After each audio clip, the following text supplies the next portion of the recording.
Israel Hamas युद्ध के 7वें 8वें दिन ही ये कयास लगाए जा चुके थे कि ये युद्ध अब थोड़ा फैलेगा और आसपास के देशों में से जो इस तरीके के आतंकी संगठन हैं जैसे हिजबुल्लाह, हूती, ये सब सक्रिय हो जाएंगे। और वही होता दिख रहा है युद्ध के 14वें दिन। इजराइल आज तक के सबसे बड़े संकट से फिलहाल घिरा हुआ दिख रहा है।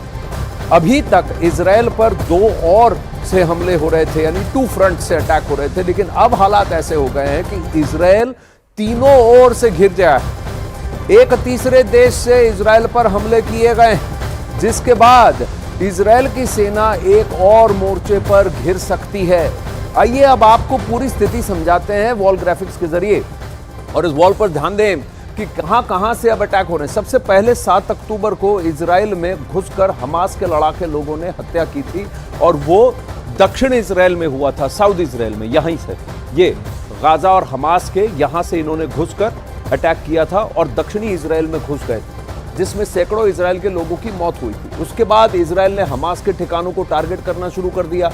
गाजा में ताबड़तोड़ हवाई हमले, अब तक 3500 से ज्यादा लोग मारे जा चुके हैं। अभी भी गाजा से हमास के लड़ाके इजराइल पर हमला कर रहे हैं, तो ये यहां से हॉट एक्शन जारी है गाजा और वेस्ट बैंक में। लेकिन उसके साथ साथ हमास के बाद एक और आतंकी संगठन हिजबुल्लाह ने लेबनान से इजराइल पर अटैक किया।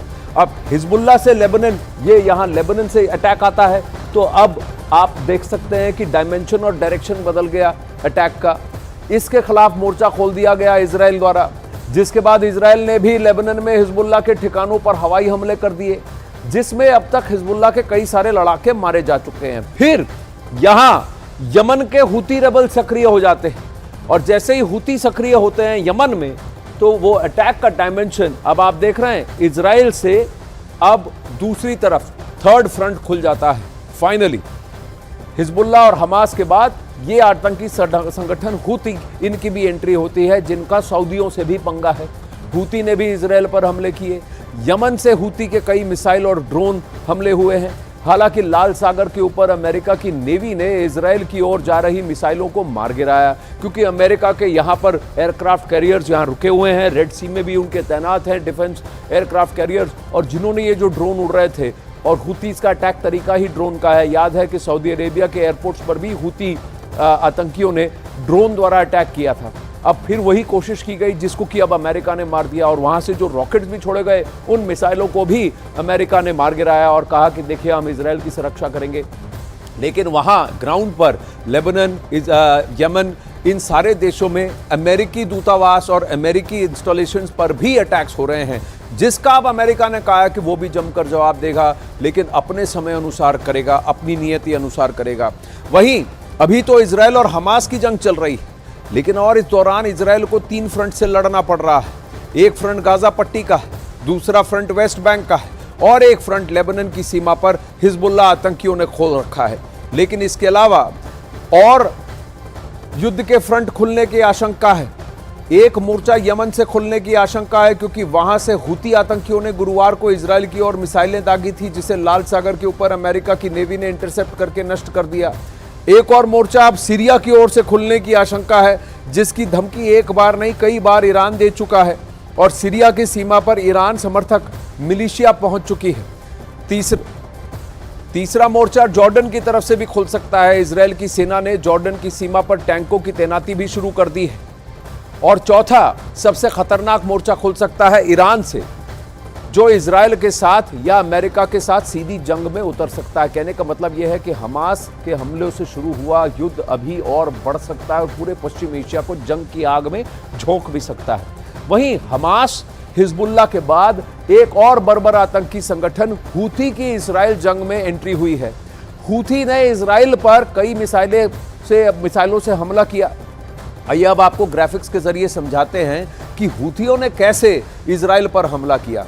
हूती आतंकी संगठन ने यमन से लगातार 3 मिसाइलें इजराइल की ओर निशाना बनाते हुए फायर किया इस तरफ, और ये देखिए बीच में एक और देश है, इसके ऊपर से ये फायर कर रहे थे। लेकिन यहां अमेरिकी डिस्ट्रॉयर यूएसएस कार्नी यहां तैनात है, जिसने लाल सागर में तैनात इस यूएसएस कार्नी ने मध्य में ही, हवा में ही इन मिसाइलों को इंटरप्ट कर दिया।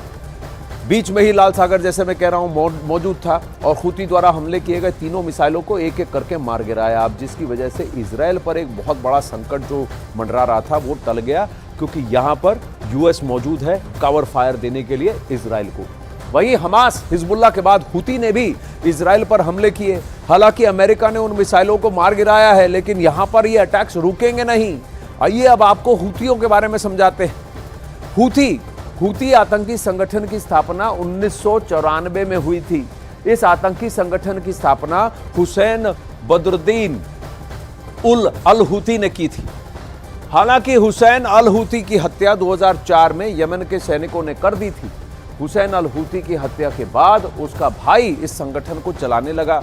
अभी संगठन की कमान हुसैन के भाई अब्दुल मलिक के हाथ में ही है। हूती पर कई आतंकी वारदातों को अंजाम देने का आरोप है, जिसके बाद अमेरिका ने हूती को आतंकवादी संगठन घोषित कर दिया। सऊदी अरब से लेकर कई देश ईरान पर हूती आतंकियों को हथियार सप्लाई करने के साथ उनके लड़ाकों को ट्रेनिंग देने का आरोप भी लगाते रहे हैं।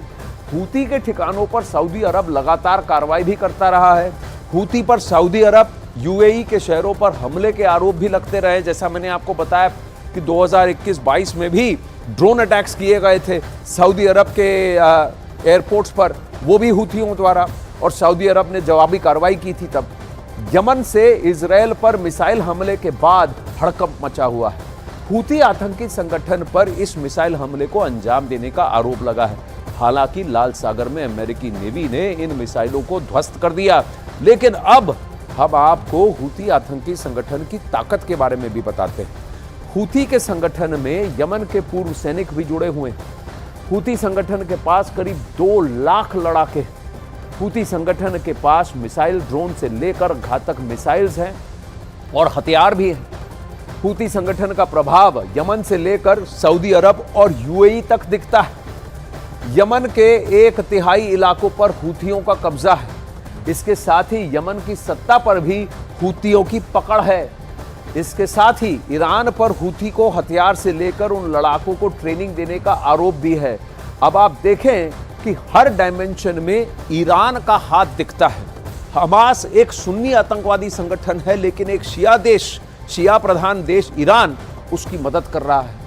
हूथी जिनका कब्जा यमन पर है, उनकी भी मदद ईरान कर रहा है, और हिजबुल्लाह, उनकी भी मदद ईरान कर रहा है। तो देखिए, हर जगह कहीं ना कहीं ईरान का हाथ साफ दिखता है इस पूरे खेल में जो आपको दिख रहा है, जो बवाल हो रहा है वेस्ट एशिया में, और तीनों ओर से फिलहाल इजराइल घिरा हुआ है। अखाड़ा मिलेगी एक छोटा सा ब्रेक।